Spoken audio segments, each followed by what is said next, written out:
క్రీస్తు ప్రభు నామములో అందరికి వందనాలు. ఈ యొక్క ఆదివారపు ఆరాధనకి మిమ్మల్ని అందరినీ ప్రేమతో ఆహ్వానిస్తున్నాను. ఎవరు ఆహ్వానిస్తున్నారు మనల్ని? నేనా, దేవుడా? దేవుడు. ఎందుకు ఆహ్వానిస్తున్నాడు ఆదివారం రోజు? ఆయన దినం ఇది. ఈరోజు ఏంది? ఆయన దినం. ఇది ప్రభు దినం. ఈరోజు ప్రభు దినాన ఎందుకు ఆహ్వానిస్తున్నాడు అంటే, దేవుడు నీతో మాట్లాడేదానికి, ఆ మాటలను బట్టి మనం సరి చేసుకునేదానికి ప్రభు దినాన్ని దేవుడు మనకి ఇచ్చాడు. మొట్టమొదటి దినమైన ఆదివారానికి ప్రాధాన్యత ఇచ్చాడు దేవుడు. ఆ రోజుల్లో 7వ రోజు శనివారం, దానికి ప్రాధాన్యత ఉండింది. ఆ రోజుల్లో యేసు ప్రభు కాలంలో వచ్చిన సమయంలో ఆదివారం రోజే దేవుడు పునరుద్ధానుడై సమాధిని జయించి, సమాధిని ఓడించి, మృత్యుంజయుడై తిరిగి లేచినాడు. కాబట్టి ఆదివారం రోజు ప్రభు దినంగా ఎంచుకున్నాం మనం. ఈ ప్రభు దినాన దేవుడు మనందరినీ ప్రేమించి మనందరినీ దీవెనకరంగా మార్చాలని దేవునికి చాలా ఇష్టం. చాలా దినాలు ఉన్నాయి కదా. ఇప్పుడు ఆదివారం ఉంది. ఆదివారం నుంచి సోమ, మంగళ, బుధ, బేస్త, శుక్ర, శనివారం దాకా ఉంది. కానీ దేవుడు ప్రత్యేకించి సోమవారం అని చెప్పలేదు, మంగళవారం చెప్పలేదు, బుధవారం చెప్పలేదు, గురువారం కూడా చెప్పలేదు. కానీ ప్రత్యేకించి దేవుడు ఏమన్నాడు? ఆదివారం ప్రభు దినము అని చెప్పాడు. ఇది ఎవరి దినం? ఇది ఎవరి రోజు? ఇది దేవుని దినము, యేసయ్య రోజు ఇది. ఇప్పుడు ఆ రోజున ఆయన దగ్గరికి రాకపోతే ఎలా ఉంటుంది ఆలోచించి. ఫంక్షన్లకు వస్తాం, ఫంక్షన్లకు వచ్చి కూర్చుంటాం, ఫంక్షన్లకు వచ్చి కూర్చొని వాక్యం వింటాం. కానీ ఆయన దినాన రాకపోతే ఎలా ఉంటుంది ఆలోచించి. మనకు చాలా దినాలు ఉంటాయి కదా, మనకు కూడా చాలా దినాలు, ప్రత్యేకమైన దినాలు మనకు ఉంటాయి. మనకు ప్రత్యేకమైన దినాలు ఏముంటాయి చెప్పండి? మనకు ప్రత్యేకమైన దినాలు ఏముంటాయి? మీ అందరికీ తెలుసు. ఆదివారం, శుక్రవారం మనకు బర్త్డే ఉంటుందా? మనకు బర్త్డే ప్రత్యేకమైన దినం. బర్త్డే, పెళ్లి రోజు, తర్వాత జ్ఞాపకార్థము, ఇవన్నీ మనకి దినాలు ఉంటాయి. ఆ దినాన ఇన్విటేషన్ పంపించావు అనుకో నువ్వు అందరికీ రమ్మని. ఆ దినం రాకపోతే నీకు ఎట్టుంటుంది? నీ ఇంటికి రాకపోతే నీకు ఎట్టుంటుంది? నీ ఇంటికి రాకపోతే అంత బాధపడతావు నువ్వు. ఈ ఇన్విటేషను మనకి ఈరోజు ఆదివారం ప్రభు దినం. మళ్ళా ఆదివారం కూడా మనకు తెలుసు, మళ్ళా వచ్చే ఆదివారం కూడా మనకు ప్రభు దినం అని మనకు తెలుసు. కానీ ఈ ప్రభు దినాన్ని మనం ఎంత మిస్ చేసుకుంటున్నామో ఆలోచన చేయి. పద్మాసు దీపమున యోహాను ఆ పద్మాసు లంకలో ఉన్నాడంట, పరవాస అయినాడు యోహాను. ఎందుకు యోహాను అక్కడికి వెళ్ళాడు తెలుసా? దేవుని సువార్త ప్రకటిస్తున్నాడని, దేవుళ్ళకి అందరిని నడిపిస్తున్నాడని యోహాను మీద కట్టుగట్టి పగబెంచుకొని రోము అధికారులందరూ కూడా యోహాన్ని దూరంగా ఊరి కవతల ఊరిలోంచి బహిష్కరించేసి పద్మాసు దీపమున అక్కడ ఉంచారు యోహాన్ని. ఇది ఎక్కడ తెలుసా? టర్కీ అనే ప్రాంతంలో ఉంది ఈ పద్మాసు దీపం. ఎఫెసుకి 80 కిలోమీటర్ల దూరాన సముద్ర భూభాగంలో ఉంది ఈ ప్రాంతం. ఒక లంక, లంక. ఇప్పుడు మనకు మనం చూస్తుంటే ఇంగ్లాండ్, న్యూజిలాండ్, తర్వాత ఐలాండ్, ఇవన్నీ ఏం తెలుసా? ఏంది? వాటి చుట్టూ ఏముంటాయి? అది మధ్యలో దీవది. ఇప్పుడు ఎందుకు మన దగ్గరలో శ్రీలంక, వెస్ట్ ఇండీస్, ఇవన్నీ మధ్యలో సముద్రం, మధ్యలో ఇల్లులు, చుట్టూ సముద్రం ఉంటుంది. ఆలోచించండి. యోహాను ఏ తప్పు చేస్తే అక్కడ వేసేస్తారు యోహాన్ని. ఏ పాపం చేశాడు యోహాను? దేవుని మార్గాన్ని, యేసయ్య సువార్తను చెప్తున్నాడు.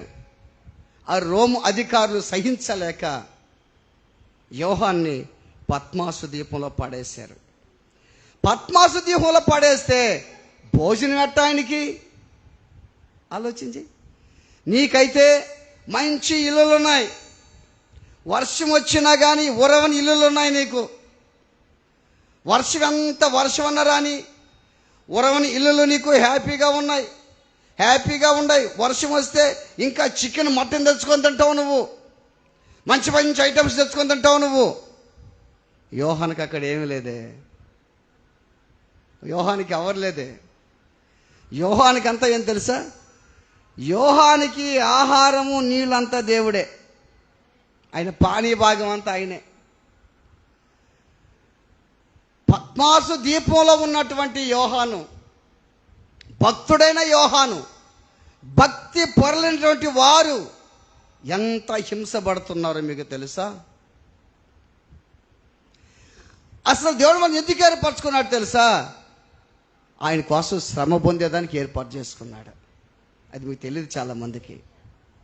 ఆయన కోసం శ్రమ పొందేదానికి ఏర్పాటు చేసుకున్నాడు. ఆలోచన చేయండి. అపోస్తలుడైన పౌలు దమస్కు మార్గాన పట్టబడిన తరువాత అననీయాతో దేవుడు చెప్తున్నాడు, అననీయ, ఇతను ఎవరు తెలుసా? నా కోసం రాజుల కొరకు, అధికారుల కొరకు నేను ఏర్పరచుకున్న ముఖ్య సాధనం. నా కోసం అనేక శ్రమలు భరించేదానికి నాకు నేర్పిస్తాయి నీకు నేను. నువ్వు యేసుని ఎందుకు నమ్ముకున్నావు తెలుసా? ఆయన కోసం నువ్వు శ్రమలు అనుభవించాలి, బాధలు అనుభవించాలి. నువ్వు దేవుని బిడ్డలారా ఆలోచన చేయి. పద్మాసు దీపంలో ఉన్నటువంటి యోహానికి దేవుడు చెప్తున్నాడు, అక్కడ ఆత్మవశుడైనాడంట. ఎక్కడ? పద్మాసు దీపంలో. బాగా గుర్తుపెట్టుకోండి. ప్రభు దినం ఆదివారం రోజున, ఆదివారం దగ్గరికి నువ్వు వస్తే, ఆదివారం దేవుని మందిరికి వస్తే నువ్వు ఆత్మవశుడు అవుతావు, పరిశుద్ధాత్మతో నింపబడతావు. రెండోది, దేవునితో మాట్లాడతాడు. పూరధ్వని వంటి స్వరము నీ మధ్య దగ్గరికి వస్తుంది. యేసుక్రీస్తు ప్రభు యోహానుతో చెప్తున్నాడు, యోహాను, ఎఫెసు, స్ముర్న, సార్దీసు, ఫిలదెల్ఫియా, లవోదికయ సంఘాలకు నువ్వు రాయి, వాళ్ళకి పంపించు నా వార్తను. కారణమే తెలుసా? ఈరోజు నువ్వు ప్రభు దినాన్ని ఎందుకు రావాలంటే, దేవుడు దైవ సేవకుని మరుగుపరిచి మీతో మాట్లాడుతున్నాడే, ఆ వాక్యాన్ని బట్టి మనల్ని మనం సరి చేసుకున్నానికి ఈ మందిరానికి రావాలి. మనం అర్థమవుతుందా? ఆలోచన చేయండి. దేవుని వాక్యాన్ని బట్టి మనల్ని మనం సరి చేసుకునే దానికి మందిరానికి రావాలి. అది చూడండి. మనం ప్రకటన గ్రంథం 1వ అధ్యాయం 10వ వాక్యం చదవండి. ప్రకటన గ్రంథం 1:10. ప్రభు దినమందు ఆత్మశుడై ఉండగా భూరధ్వని వంటి గొప్ప స్వరము నువ్వు చూస్తున్నది పుస్తకములో రాసి ఎఫెసు, స్ముర్న, పెర్గము, సార్దీసు, ఫిలదెల్ఫియా, లవోదికని 7 సంఘములకు పంపమని చెప్పుట వింటిని. 7 సంఘాలకు పంపించు.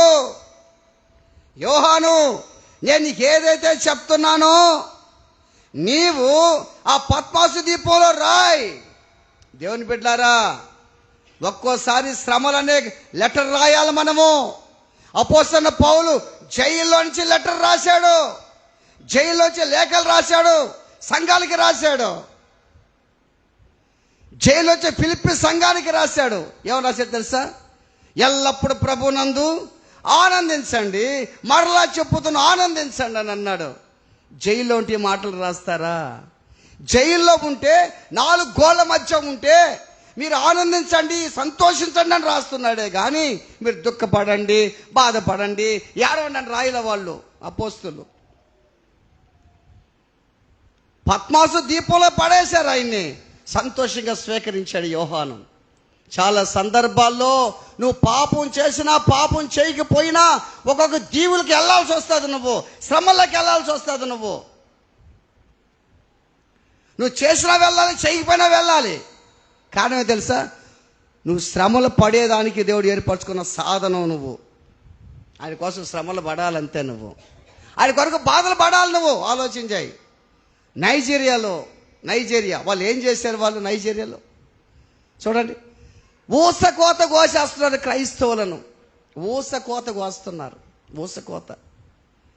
ఆ నైజీరియాలో చూస్తే ఆ ఇంట్లో నుంచి బాగానండి, ఇంట్లో భార్య భర్తలు బిడ్డలు ఉన్నారు అనుకో, డైరెక్ట్గా వచ్చి ఆయన పిలుస్తున్నట్టు ఇట్లా మాట ఉందని పిలుస్తున్నారంట.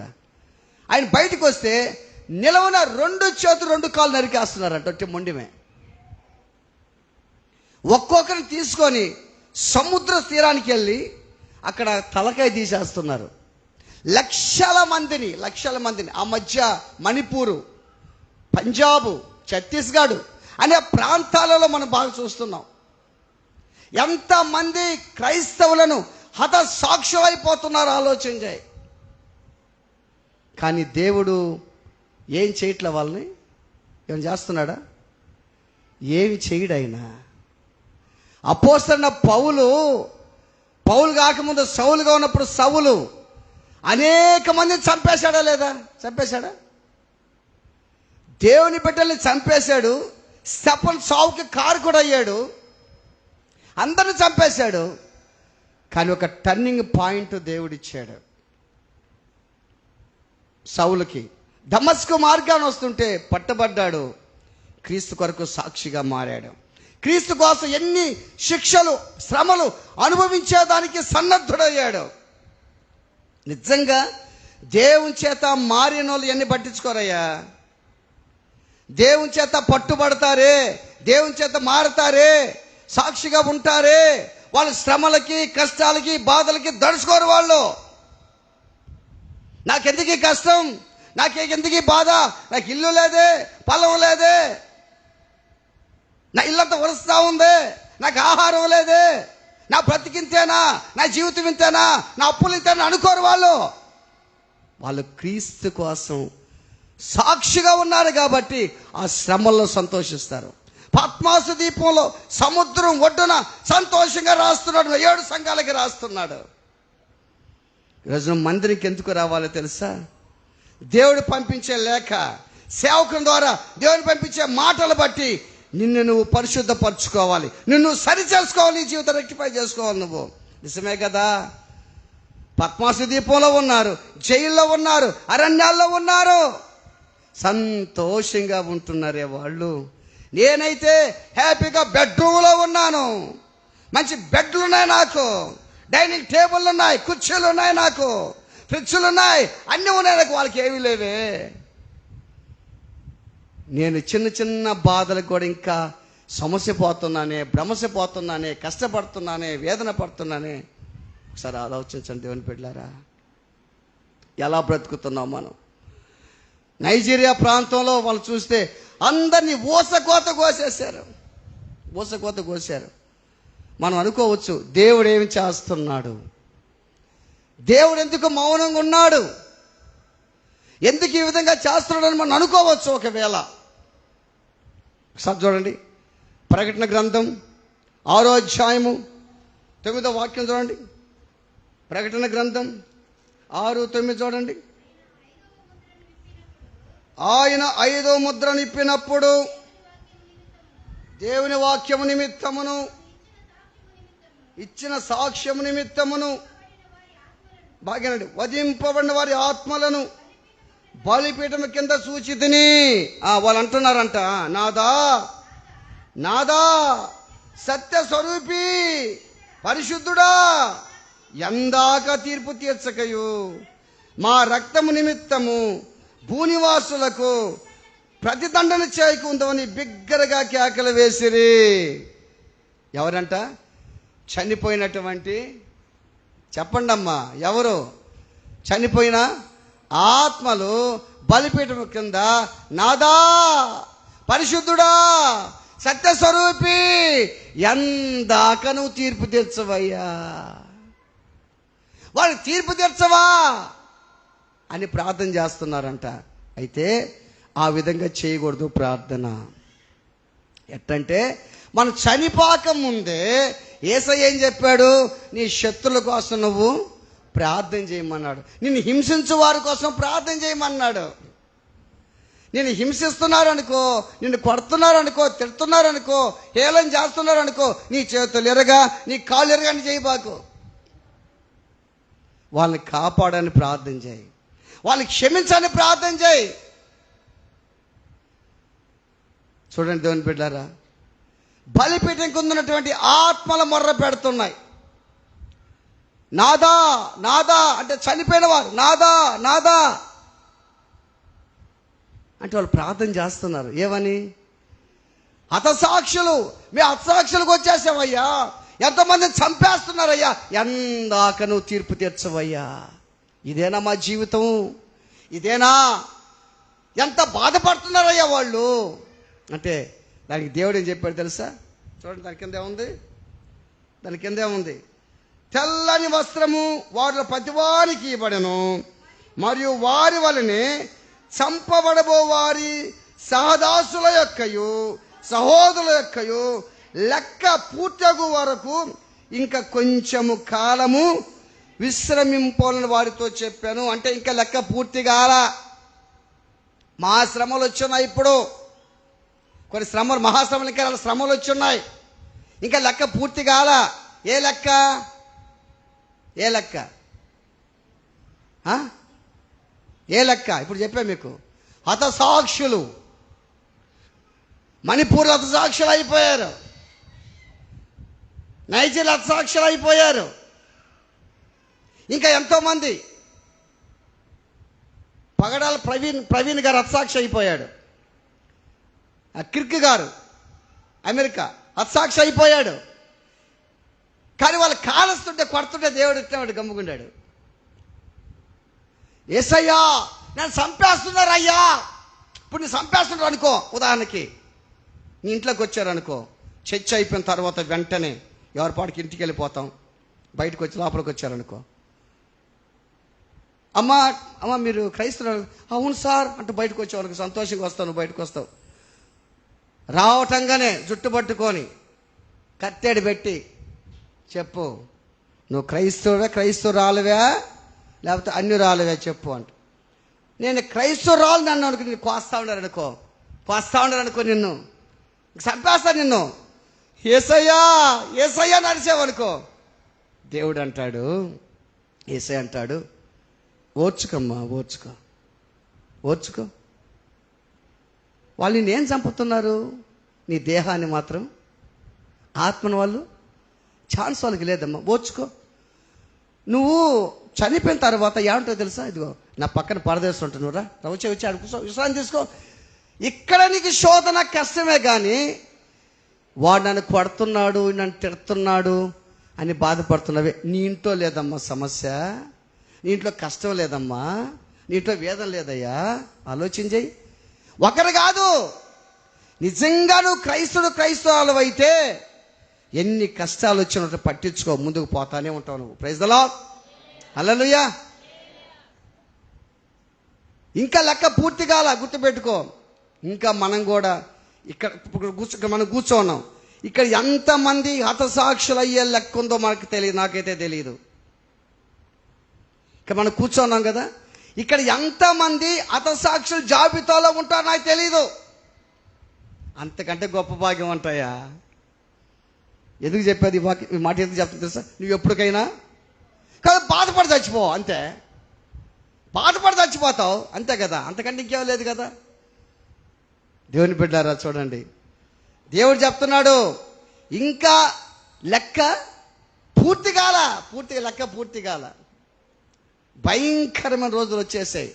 ప్రభు దినమందు ఆత్మవశుడనై నేనుండగా ప్రభు స్వరం నాకు వినబడుతుంది. బాగా గుర్తుపెట్టుకో. ప్రభు దినమందు మందులకి నువ్వు ఎందుకు రావాలంటే ప్రభు స్వరం వింటావు, దేవుని ఆత్మతో నింపబడతావు నువ్వు. అందుకు ప్రభు దినం ఇక్కడికి రావాలి నువ్వు. మిగతా రోజు మీటింగ్ పెడితే మీటింగ్కి వచ్చి ప్రభు దినమందు రాకుండా అది కాదు ఆడ చెప్పే దేవుడు. నా ప్రభు దినమందు నువ్వు రా అంటాడు. ఇది నా దినం. నువ్వు పెద్ద మంచి ఫంక్షన్ చేసుకొని అందరూ చెప్పి నువ్వు చెప్తే రాకుంటే నీకు ఎంత బాధ? నా దేవుడు కూడా బాధపడతానే ఉన్నాడు. అయ్యో నా దినానికి రాలేదే, ఇది ప్రభుధనమే, బిడ్డలు రావట్లేదని బాధపడుతున్నారు ఆయన. దేవుని బిడ్డారా, మనం ఎంత పొరపాటులో జీవిస్తున్నాం ఆలోచన చేయండి. అదే బైబిల్ అని చెప్తే తెలుసా, ఆయన మందిరంలో ఒక్క దినము గడుపుట 1000 దినాల కంటే శ్రేష్టం. ఇంచుమించు నువ్వు ఒక్క దినము గడిపితే 3 సంవత్సరాల కంటే శ్రేష్టం అంట. 3 సంవత్సరాల కంటే. ప్రభు దినంకు వచ్చి నువ్వు ప్రభుదినకు వస్తున్నావే, దీవించబడతావు. మిగతా రోజులు ఏం చేస్తావు నువ్వు? మిగతా రోజు సోమవారం నుంచి శనివారం వరకు నీ ఇంటిలో దేవుని కొరకు ఎదురు చూడాలి. నువ్వు ప్రార్థించాలి, వాక్యం చదవాలి, దేవునికి నమ్మకంగా జీవించాలి. నీ పని నువ్వు చేసుకుంటుంటావు. అంతేగాని ఒక ప్రభుదినానికి వచ్చి ఆదరేది కాదాడ. అందుకే ఆయన మందిరములో, ఆయన సన్నిధిలో ఒక్క దినము గడుపుట 1000 దినాల కంటే శ్రేష్టం. 1000 దినాల కంటే శ్రేష్టం. భక్తిహీనుల గుడారాల్లో ఉండేదానికంటే నా దేవుని మందిరపు ద్వారమునదుంటే నాకు ఇష్టం అంటాడు కీర్తనకారుడు. ఎవరు తెలుసైనా? ఆసాపు రాసిన, కోరవ కుమార్ రాసిన కీర్తన, కోరవ కుమార్ కీర్తన. అంటే భక్తిలో గుడారాల్లో ఉండేదానికంటే బాగేనండి. ఓయ్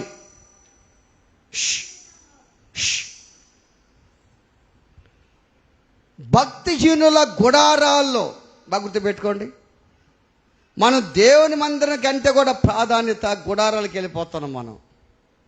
ఏ గుడారాలకి? ఏ గుడారం పోతాం? మనకుండే స్నేహితులంతా భక్తిహీనులే. భక్తి కలిగిన లూరు లేరు మనకు. మనకుండే స్నేహితులంతా భక్తి కలిగిన ఒక్కరు. నువ్వు ఎవరితో స్నేహం తెలుసా? నీకంటే భక్తి కలిగిన వారితో స్నేహం చేయి నువ్వు. అది స్నేహం అంటే, నిజమైన స్నేహం అంటే. మిగతా వాళ్ళతో ద్వేషించమని కాదు, మాట్లాడాలా. డోంట్ టచ్, జస్ట్ లుక్, అంతే. మాట్లాడంతే. నీకంటే అంత భక్తిగా ఉంటారే వాళ్ళతో డీలింగ్స్ పెంచుకో. వాళ్ళతో భక్తిగా ఉండు, వాళ్ళతో బాగుండు. వాళ్ళతో భక్తిగా ఉండేవనుకో నేను హెచ్చరిస్తుంటారు వాళ్ళు. భక్తి లేనోడితో స్నేహం చేసే ఉంటావు. రెండు దొందే. మన జీవితం తట్టుందంటే భక్తి లేని వాళ్ళతోనే ఫ్రెండ్షిప్. అంటే ఆ గుడారానికి తిరగటం, ఈ గుడారానికి తిరగటం, ఆ గుడారంలో పోవటం, ఈ గుడారానికి రావటం, అదే మన జీవితం అంతా. మరి ఏం చేసాం సార్? ఎట్ట చూసినా భక్తి కలిగిన ఊరు కనపడటం లేదంటే నిజమైన దేవునితో సహవాసం చేయి. ఏం చేసాం సార్? ఒక్కరు కూడా ఇక్కడ భక్తి కలిగిన నాకు కనిపించలేదే కదా సార్ అంటే వాళ్ళందరూ వదిలేసి ఎవరితో చేయాలి? ఇప్పుడు దేవునితో చేయాలి. ఏడకి రావాలి? ఇళ్లలో కూర్చున్నారు కదా, మందిరంలోకి రండి. ఇంత పెద్ద మందిరం కట్టిస్తే దేవుడు మీకు, ఇంత పెద్ద మందిరం కట్టిస్తే బాగా కడుపులో మంట, కడుపులో వేదన, కడుపులో బాధ ఉంటే ఆమెను వచ్చి మోకలు పడిపోయేది గుళ్ళో. లేకపోతే గుడి మొక్కలకి ఇలా అంతే, చర్చి మొక్కలే. ఇదే దేవుడు చెప్పింది నీకు? చెప్పాడు దేవుడు నీకు? దేవుని మందిరం నీకు ఇచ్చాడు. భక్తిలో గుడారులు ఉండేదానికంటే నా దేవుని మందిరపు ద్వారముంటే నాకు ఇష్టము అని అన్నాడు దేవుడు. నీతిమంతుల గుడారాలలో రక్షణ గూర్చిన సునాదం వినబడుతుంటుంది అయ్యా, సునాదం వినబడతా ఉంటుంది. ప్రియమైన దేవుని బిడ్డలారా, ప్రభు దినానికి ఆడికి వెళ్తున్నాం మనము. అందుకే బైబిల్ ఒక మాట ఉంది, నేడైనను రేపైనను ఒకానొక పట్టణమునికి వెళ్ళి అక్కడ వ్యాపారం చేసి లాభము సంపాదించమని చెప్పుకుని వారులారా రేపు ఏం జరుగుతుందో మీకు తెలియదు. శనివారం కొంతమంది ప్లాన్ చేసుకుంటారు కదా, శనివారం ఏమో తెలుసా? రేపేం వారం? రేపు ఆదివారం కదా అంటే తెలియదు వాళ్ళకి. రేపు ఆదివారం కదా, రేపు అల్లాడ బాధం మనం అని చెప్పి మాట్లాడుకుంటారు, ప్లాన్ చేసుకుంటారు, ప్రోగ్రాం పెట్టుకుంటారు, రేపు ఆదివారం పోవాలని. నిజంగా ఆలోచన చేయండి. మొన్న 24వ తేదీ ఓల్వా బస్సు పడిపోయింది, మీకు తెలుసా? ఓల్వా బస్సు చూసారా? ఓల్వా బస్సు హైదరాబాద్ నుంచి బెంగళూరుకి వెళ్తుంది. ఓల్వా బస్సు హైదరాబాద్ నుంచి బెంగళూరుకి వెళ్తూ ఉంది. ఆ ఓల్వా బస్సులో ఉన్నటువంటి ఫ్యామిలీస్ ఇంచుమించు 40 చిల్లర మంది ఉన్నారు దాంట్లో. ఆ ఓల్వా బస్సులో వాళ్ళు నిద్రపోక ముందు, పడుకోక ముందు ఏం మాట్లాడుకుంటారు? డాడీ మనం బెంగళూరుకి వెళ్తున్నాం కదా, అక్కడ నాకు అన్నీ చూపిస్తారు, నీకు అన్నీ చూపిస్తారా, మన దిగటం అన్నీ పోతాం, నీకు ఎందుకు గమ్ముడు. వాళ్ళు ఎంత మాట్లాడుకుంటారో ఆలోచించండి దేవుని బిడ్డలారా. ఆ ఓల్వా బస్సులో స్లీపర్ కోచింగ్లో పడుకున్నారు అందరూ. కర్నూలు ఏరియాలకు వచ్చేలాకే ఒక శంకర్ ఒక వ్యక్తి ఆయిల్ పట్టించుకున్నాడంట అక్కడ పెట్రోల్ బంక్ కాడ. ఆ ఫోటోలో చూస్తే ఆ బండి కూడా నైస్గా తిప్పుతున్నాడు దాన్ని, అంటే తాగి పాపం నైస్గా తిప్పుతున్నాడు. అది స్టార్ట్ అయింది బండి. ఈ బస్సు పోకముందే వాడు యాక్సిడెంట్ అయిపోన్నాడు అక్కడ. అసలు వాస్తవంగా చెప్పారంటే ఈ బస్సు ఆ బండిని కొట్టాడు, అందుకు మండిపోయిందని చెప్పారు ముందు. తీరా అంతా చూసేలేకే వీడేం చేశాడంటే ఇద్దరు దాని బండి మీద పోతున్నారు, వీడు పోతా తాగిన మైకులు డివైడర్ గుద్దేసి స్పాట్ డెత్ చచ్చిపోయాడు. ఇంకొకడు భయపడి పక్కకు వచ్చేసాడు ఒకడు. ఈ బండి మాత్రము నడి రోడ్లో పడిపోయింది, వీడు పక్కన డివైడర్లో పడిపోయాడు ఇక్కడ వీడు. అయితే బస్సు వస్తూ ఉంది 2:30-3 ఆ ప్రాంతంలో వస్తుంటే ఆ బస్సు రోడ్డు మీద ఉంది. ఈ నేరుగా ఏం చేశాడు, బస్సుని కొట్టుకుంటూ వెళ్ళిపోయాడు. మామూలుగా జరిగిన విషయం అది. దీనికి ఏం చేశారు చాలామంది అంటే, అసలు నిజంగా వాడు కానీ తాగకుండా కానీ ఉంటే, వాడికి యాక్సిడెంట్ కానీ కాకుండా కానీ ఉంటే ఈ బస్సు కొట్టదు కదా. జనాలు ఎంత క్రియేట్ చేస్తున్నారు చూడండి. వాడు తాగకుండా ఉంటే చెప్పేవాడు తాగుతుంటాడు, వాడు తాగకుండా కానీ ఉంటే, వాడు కానీ బండి నడపకుండా యాక్సిడెంట్ కానీ కాకుండా ఉంటే, రోడ్లో బండికి అలాకుండా ఉంటే అసలు పట్టుకునేవాళ్ళు కదా. అది కాదు ప్రధానం. ఈడేం చేస్తాం, బండి నడిపేవాడు డ్రైవరు, అరే బండి రోడ్డు ఉందో తెలుసు కదా. దానికి ముందు 2 బస్సులు కూడా పోయినాయి, 2 బస్సులు. ఆ 2 బస్సులు రోడ్లో బండి ఉందని సైడ్ వెళ్ళిపోయినాయట బస్సులు. ఈయన మాత్రం ఏం చేశాడు 120 స్పీడ్లో పోతుంది బండి, 120 స్పీడ్. అది నేరుగా బండిని గుద్దేశాడు. బండిని గుద్దేసి ఆపేసి ఉంటే ఈ ప్రమాదం రాదు. బండిని గుద్దేసి ఏం చేశాడు తెలుసా, 300 మీటర్లు అట్టే వెళ్ళిపోయాడు. 300 మీటర్లు, ఇంచుమించు 1 మీటర్ అంటే 100 మీటర్లు అంటే 7 నుంచి శివాల దాకా 100 మీటర్లు ఉంటుంది. అంటే 300 మీటర్లు వెళ్ళిపోయాడు. 300 మీటర్లు వెళ్ళిపోతే ఆ బండి ఆయిల్ ట్యాంకర్ పగిలి వెంటనే విత్ నిమిషాలు అంతే బండి బ్లాస్ట్, ఆ బస్ అంతా బ్లాస్ట్ అయిపోయింది, తగులుకోపోయింది. డ్రైవర్ అంతా కిందకి దూకేశాడు. కొంతమంది యాక్టివ్గా ఉన్నవాళ్ళు ఆ ఎమర్జెన్సీ డోర్లు పగలగొట్టి బయటకు దూకారు. కొంతమంది పడుకున్న వాళ్ళు పడుకున్నట్టే అయిపోయారు. బూడిదైపోయింది. ఏ శవమా గుర్తుపట్టేదానికి కూడా తెలియకుండా పోయింది. నా దేవుని బిడ్డలారా, ఈ మాట ఎందుకు చెప్తానో తెలుసా, చాలామంది ప్లాన్ చేసుకుంటుంటారు కదా, నేడైనాను రేపైనాను ఒకనొక పట్టణానికి వెళ్ళి అక్కడ వ్యాపారం చెయ్యాలా అని అనుకుంటున్నావే, ప్రభుదినాన్ని మర్చిపోతున్నావు. నువ్వు నీ బిజినెస్ చేస్తున్నావు కానీ ప్రభుదినం మర్చిపోతున్నావు. నువ్వు రేపు ఏమి జరుగునో మీకు తెలియదు, మీ జీవనం ఏ పాటిది. అంతలో కనబడింతలో మాయమయ్యే ఆవిరి వంటి వారు మీరు. నువ్వు బతుకున్నప్పుడు ప్లాన్లు వేసుకుంటున్నావు కదా, రేపు ఇది చెయ్యాలా, అది చెయ్యాలా, ఆడికి పోవాలా, ఏడికి పోవాలా అంటున్నావే. అరే ప్రభుదినం వస్తుంది, దేవుడి పని చేద్దాము, దేవుడి కాడ చేద్దాం, నీళ్ళు మనసులోనే లేదే. రేపు నేను అది చేయాలి అనుకుంటున్నావే. ఎన్ని ప్రభుదినాలు ఆగిపోంటో గుర్తుపెట్టుకో. నువ్వు దేవుడు లెక్కేసుకుంటున్నాడు, నేను కాదు లెక్కేసుకునేది, దేవుడే హాజరేస్తున్నాడు అక్కడ. నా ప్రభుత్వానికి ఇవి రాలా, ఈ రాలని దేవుడు హాజరు లేదా ఇంటూ అని ఆప్షన్ దేవుడు వేస్తూ ఉంటాడు, గుర్తుపెట్టుకో. ఎన్ని ప్రభుదినాలు ఆగిపోతున్నావు. ఎందుకు ప్రభుదినానికి రావాలంటే ఆ వాక్యం చేతులు సరి చేయబడతావు, అంతే. నువ్వు నేర్చుకుంటావు, దేవుని ఆత్మతో నింపబడతావు. నువ్వు ప్రభుదినాన్ని ఆత్మవశుడైపోయాడు యోహాను భక్తుడు. అక్కడి నుంచే రాశాడు 7 సంఘాలకి. నువ్వు ఇక్కడ విన్నటువంటి వాక్యము పక్కన వాళ్ళకి చెప్తావు నువ్వు. అందుకు ప్రభుత్వానికి మందిరానికి రావాలి నువ్వు. దేవుని బిడ్డలారా, భయంకరమైన పరిస్థితుల్లో మనం ఉన్నాం. అదే చూడండి, యాకోబు పత్రిక 4:14 చూడండి. 4:14, 4:15 చదవండి. బాగానండి. కనుక ప్రభు చిత్తమైతే బ్రతికి ఉండి ఇది అది చేతుమని చాలు. ఏంటంట, ప్రభు చిత్తమైతే ఇది అది ఏం చేయాలి మనం? ఏం చేయాలి? ఆయన చిత్తం ఏంది? మందిరానికి రావటం ఆయన చిత్తం, వాక్యం చదవటం ఆయన చిత్తం, ప్రార్థన చేయటం ఆయన చిత్తం, భక్తి కొనటం ఆయన చిత్తం, 10 మందిని క్రీస్తులకు నడిపించడం ఆయన చిత్తం. ఇది ఆయన చిత్తం. ఇది కాకుండా దేవుని చిత్తం అయితే రేపు ఆదివారం నేను షాపింగ్కి వెళ్ళాలి అంటే ఎట్టుంటుంది? దేవుని చిత్తం అయితే రేపు ఆదివారం నెల్లూరుకి వెళ్ళాలంటే ఎట్టుంటుంది? ఏ సోమవారం బాగూడదా? మంగళవారం బాగూడదా? బుధవారం బాగూడదా? గురువారం, శనివారం బాగూడదా? ప్రభు దినమే వచ్చిందా నీకు? అంటే దేవుడు ఏమన్నాడన్నా? ప్రభు దిన రోజు వెళ్తావా నువ్వు? ఎంత భయం లేదు మనకు? ఆలోచన చేయండి, ఎంత భయం లేదు మనకు. దేవుని బిడ్డారా, ఎంత భయంకరమైన పరిస్థితులు ఉన్నామో మనం. రాకడత సమీపంలో ఉంది. దుర్దినాలు వచ్చేసాయి, శ్రమల కాలం వచ్చేసింది. ఈ మధ్య అంతా వర్షాలు మనకు, ఈ మధ్య అంతా వర్షాలు, మళ్ళా వర్షాలు స్టార్ట్ అవుతున్నాయంట. బహుశా ఈరోజు నైట్ నుంచే స్టార్ట్ అవ్వచ్చు, రేపు నుంచి పూర్తిగా మారిపోవచ్చు వాతావరణం.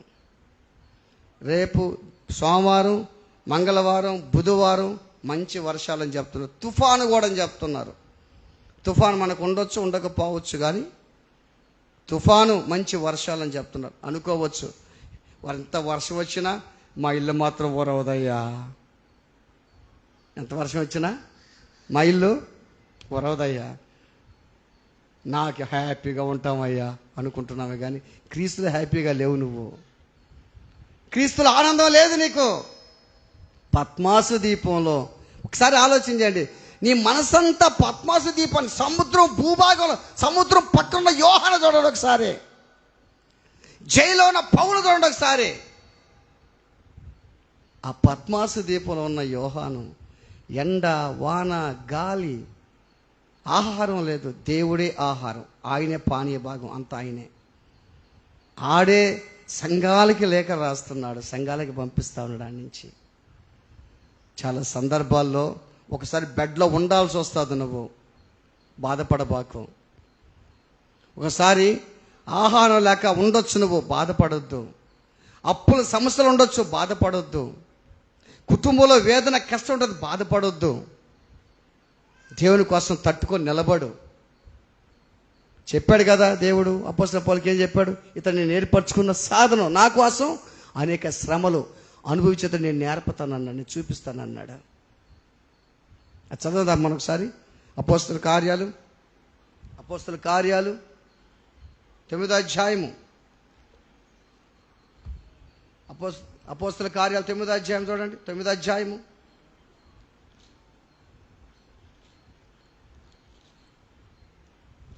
9వ అధ్యాయము 15వ వచనం, 15వ వచనం.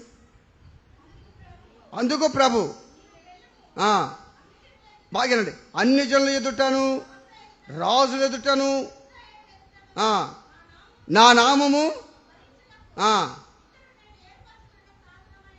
ఇప్పుడు చదవండి, బాగానండి. ఇతడు నా నామము కొరకు ఎన్ని శ్రమలను అనుభవింపవలెనో నేను ఇతనికి చూపుతున్నతో చెప్పినందుకు చప్పలు కొట్టండి. అసలు ఎందుకు పిలిచాడు దేవుడు? మనం శ్రమ పడేదానికే, క్రీస్తులో శ్రమ పడేదానికి. ఇరుగు పొరుగు వారు నిన్ను బాధ పెడుతున్నారేమో, నువ్వేం బాధపడొద్దు. ఇంట్లోనే బాధ ఉంది, బాధపడొద్దు. అనారోగ్యాలు, బాధపడొద్దు. దేవుడే చెప్పాడు, ఇతనికి నేను నా కొరకు శ్రమలు అనుభవించడానికి చూపిస్తానన్నాడు. దేవుని బిడ్డారా, నిజంగా ప్రభు దినం, ఆదివారపు ఆరాధన చాలా ప్రాముఖ్యత, గుర్తుపెట్టుకోండి. ఎన్ని ఆదివారాలు రాకుండా ఆగిపోతున్నావు నువ్వు? ప్రభు దినమందు దేవుడు నిన్ను ఆత్మతో నింపబోతున్నాడు, పరిశుద్ధాత్మతో నింపబోతున్నాడు ప్రభు దినం దేవుడు నిన్ను. ఎటువంటి రోజులు వచ్చాయి తెలుసా? వరుస వాయులేని రోజులు వచ్చేసాయి, వరుస వాయులేని రోజులు. అక్రమం విస్తరించడం చేత, అక్రమము విస్తరించడం చేత అనేక ప్రేమలు చల్లారిపోతున్నాయి. అక్రమం అంటే ఏంది? క్రమం లేదు. అక్రమం లేదు అంటే క్రమం లేదు, అంటే వరుస వాయులు అక్కడ తిరిగేది అక్రమం. కాకినాడ జిల్లాలో ఇటీవల 2-3 రోజులు ఉంటుంది అంతే, కాకినాడ జిల్లాలో కాకినాడ జిల్లాలో ఒక నారాయణ స్వామి అంటే ఒక ఆయన టీడీపీ 62 సంవత్సరాలు అంటే ఆయనకి 62 సంవత్సరాలు. ఆ అమ్మాయి వయసు అని తెలుసా? 13 సంవత్సరాలు. ఆ అమ్మాయిని పాడు చేసేసాడు. ఇది ఒక్కసారే కదంట, 3-4 సార్లు తిరుగుతూ ఉంటాడు, జరుగుతుందంట ఇది ఈ విధంగా. రెండోది, ఆ అమ్మాయి ఒక అనాది. ఆ అమ్మాయికి తల్లి లేదు, తండ్రి లేడు. అవ్వ తాత ఉన్నారు. ఈ అమ్మాయిని గురుకుల పాఠశాలలో చేర్పించారు. ఈయన తరచుగా అప్పుడప్పుడు పోయేది. ఆ అమ్మాయిని తీసుకొచ్చి గుడ్లు గుట్టించాలనో, ఏదో పండ్లు ఇప్పించాలనో, ఏదో చేయాలని తీసుకొచ్చేది. ఆ అమ్మాయిని తీసుకొచ్చేది, పాడు చేసేది. ఆ చిన్న బిడ్డని, 13 సంవత్సరాల బిడ్డని మళ్ళీ పంపించేది. పాపం దాగతుందా? పాపం దాగతుంది? నువ్వు దాచిన దాగతుందా పాపం? ఎట్టకేలకు పట్టుకున్నారు ఆయన్ని. పట్టుకొని తీసుకోబోతుంటే ఆయన ఏం చేశాడు? దాంట్లో నదిలో దూకి చచ్చిపోయినాడు. ఏదో విధంగా చచ్చిపోయాడు అంతే. అవమానానికి బాధకు భరించక చచ్చిపోయాడు. ఈ మాట ఎందుకు చెప్తుంది తెలుసా? ఆడపిల్లలు జాగ్రత్త అంతే. అది తాత కాదు, ముత్తాత కాదు, 70 సంవత్సరాల తాత కాదు. జాగ్రత్త ఆడపిల్లలు. 63 సంవత్సరాలు ఆడా, 13 సంవత్సరాలు ఆడా. నా కూతురు తాతకాడ ఉందలే, నా కూతురు అల్లాయన దగ్గర ఉందలే, ఆయన బాగా చూసుకుంటాడు, ఆయన బ్రహ్మాండం చూస్తాడు, బాగానే చూస్తాడు ఆయన బాగా చూస్తాడు. మా మనవరాల్ని, మా కూతుర్ని. నో, జాగ్రత్త. రత్నా లాంటి బిడ్డలకి ఇచ్చాడు దేవుడు, మంచి బిడ్డలు ఇచ్చాడు దేవుడు. నీ కూతురు జాగ్రత్త, నీ కూతురు జాగ్రత్త. వాడిని సొంతన్న ఓకే, సొంత అన్న కాదు కూడా నమ్మబాక అంతే. వాడు ఎవరు నమ్మొద్దు నువ్వు. వాడు సొంత అన్న కాదు కదా, వాడు సొంత మేనమావా నమ్మొద్దు. వాడు సొంత అక్క నమ్మొద్దు, సొంత అన్న నమ్మొద్దు. జాగ్రత్త, నీ బిడ్డలు కామం కాటేస్తుంది, జాగ్రత్త. నిజంగా చూస్తుంటే నేను, వీడికేం పోయే కాలం వచ్చింది. వీడి వయసు అంతా, ఈ బిడ్డ వయసు అంతా 13 సంవత్సరాలు. ఈ బిడ్డ ఎంత భయంకర పరిస్థితి. సున్నబట్లో మీరు అందరూ వచ్చారు కదా ఆడికి. సున్నబట్లో మన చర్చికి వస్తున్నారు. మన చర్చికి వినూత్న అని పేరు పెట్టాం మనం. వినూత్న లుక్సన్ పాపం అంటారు. పాపం లోక లెటర్ రాస్తాం, మనకేం తెలీదు. లుక్సన్ వినూత్న వాళ్ళ కూతురు ఆయన వయసు అంతా అంతా ఇంకా దాటిపోతుంది ఆయనకి. ఓ పెద్ద వయసు ఆయనకి. అతను ఎంత క్రియేట్ మేము అందరం పోయినాం అక్కడికి. మనం అందరం బాక్స్ మేమే చేసుకొని, మేమే బాక్స్ చేయించి, అటు ఎస్ఐ వచ్చాడు, అందరూ వచ్చారు. ఆయన ఇటు అంతా వాళ్ళు చెప్తున్నాడు, ఇట్ట వేసాను సార్, ఇటు ఊరేసుకొని చచ్చిపోయాను సార్ అని చెప్తున్నాడు. ఇది వాళ్ళ తాత. ఏ తాత? పరాయ తాత కదమ్మో, అమ్మ నాయన. వింటున్నారా? అమ్మ నాయన కాటేశాడు ఆ పాపనే. అమ్మ నాయన పాడు చేసి చంపేశాడు, తల మీద కొట్టి చంపేశాడు. 2 దెబ్బలు తగిలించాలని ఒప్పుకున్నాడు, నేను చేశానని. చూసావు ఎంత భయంకర పరిస్థితులు ఉన్నావు. జాగ్రత్త. ఈ మాట ఎందుకు చెప్తున్నా? నమ్మొద్దు. నా కూతురు, నా మనవరాల్ని అలా దగ్గర పెట్టున్నాను. నో, నమ్మొద్దు. నువ్వు తల్లిగా తండ్రిగా ఏడకపోతే అక్కడ తీసుకెళ్ళి నీ కూతుర్ని. ఇంట్లో ఒక్కదాన్ని కూడా వదిలిపెట్టబాకు. ఒక్కదాన్ని వదిలిపెట్ట. ఫోన్ ఇచ్చేవాడికి ఇక అంతే, నీ పని అయిపోయినట్టే. ఫోన్ ఇస్తే నువ్వు నీ పాటు హాయిగా పని చేసుకుంటుంటావు, నెల్లూరు పోతావు. నీ కూతురు ఒక్కటే ఇంట్లో తలుపులు వేసుకో అని చెప్పి తలుపులు కూడా వేసేసుకుంటుంది. ఫోన్లో మొత్తం రాయబారం సాగిస్తుంది అంతే. అటువంటి రోజుల దగ్గరికి వచ్చేసి గుర్తుపెట్టుకో. ఈరోజు నీ పరిస్థితి ఎలా ఉంది? ఎలా జీవిస్తున్నావు నువ్వు? ప్రభు దినానికి మందిరంకి వచ్చి మంచి మాట్లాడాలని నీకుందా? ప్రభు దినాన్ని గుర్తుండి కూడా ప్రభు దినానికి రాక దూరంగా దేవునికి దూరంగా పారిపోతున్నావా? ఆడాడో ఉన్నటువంటి యోహాను, పద్మాసి దీపురాన్ని యోహాను ప్రభు దినాన పరవశుడయ్యాడే, ఆత్మశుడయ్యాడే. నువ్వు ప్రభు దినాన్ని ఎందుకు రావాలి తెలుసా? దేవుని మాటలు నువ్వు నేర్చుకుంటావు, అది 10 మందికి నువ్వు చెప్పాలి, నిన్ను సరి చేసుకోవాలి, ఆత్మతో నింపబడాలి. అందుకు నువ్వు ప్రభు దినానికి రావాలి. భయంకర రోజులు మనకున్నాయి. ఇప్పుడు వరుస వాయిలేని రోజులు ఉన్నాయి. ఎన్నో రోజుల్లో మనం జీవిస్తున్నాం. శ్రమలు వచ్చాయి, కష్టాలు వస్తున్నాయి, బాధలు వస్తున్నాయి, హతసాక్షులు అయిపోతున్నారు మన వాళ్ళు. నెక్స్ట్ లైన్లో మనం ఉండొచ్చాము ఒకవేళ, నెక్స్ట్ లైన్లో మనం ఉండొచ్చాము ఒకవేళ హతసాక్షిగా ఆ దేవుడు ఆ సమయం ఇస్తే సంతోషంగా స్వీకరిద్దాం. మనం అందరు సాక్షులు గారు, కొంతమంది బతుకుంటారు. గుర్తుపెట్టుకోండి, దేవుని చిత్తంలో ఎవరు హతసాక్షిగా హింసించబడి చనిపోయి దేవునికి బాగా తెలుసు. ఆ ఆత్మలపై మొర్ర పెడుతున్నట్ట, నాదా నాదా నాదా ఎంతవరకు తీర్పు తీర్చవయ్యా, ఎంతవరకు నువ్వు ప్రతీకారం తీర్చవయ్యా. ఆయన అంటాడు, ఓర్చుకొని ఓర్చుకొని ఓర్చుకొని, ఇంకా టైం ఉంది నాకు, ఓర్చుకోండి, ఇంకా కొన్ని లెక్క పూర్తి కావాలని చెప్తున్నాడు. ఆ లెక్క పూర్తయ్యే రోజు దగ్గరకు వచ్చింది. మన దేవునికి ఇంకా దగ్గరగా జీవిద్దాం. ప్రార్థన చేసుకుందాం. తల్ల ఉంచి కళ్ళు మూసుకుందాం.